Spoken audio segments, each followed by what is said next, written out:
Ora, mas que coisa! Eu não consigo enxergar sem os meus óculos. Vejamos. Lá estão eles. Batatinha! Nossa, como você cresceu! Eu reconheci logo. Oh, desculpe, eu não enxergo com os meus óculos também. Batatinha, querido filho, deixe-me olhar para você.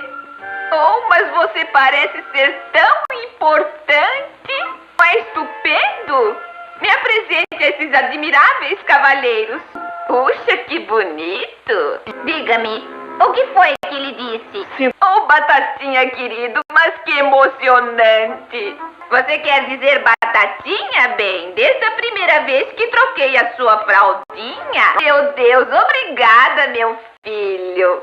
Quero dizer excelência. Batatinha, você não devia. Nunca uma coisa assim me aconteceu antes, meu querido filho. Eu sou a mãe mais orgulhosa de todo este mundo. Sabe, filho, se eles gostam tanto assim de mim, acho que deveria ficar aqui com você. Ele tem razão, meu filho. Ficarei em casa esperando por você. O navio? Eu estou segurando direito, Batatinha.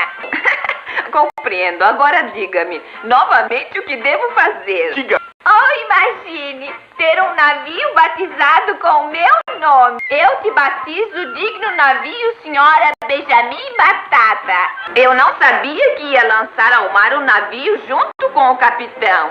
Isso parece ser importante. Está novamente atrás de nós? Nossa, todos esses carros estão aqui para a inauguração da ponte. Oh, e pensar que cortando essa fitinha terei feito uma grande coisa. Oh, você é um sábio prefeito, meu filho. Enquanto eu viver, eu nunca me esquecerei desse dia. Um segredo.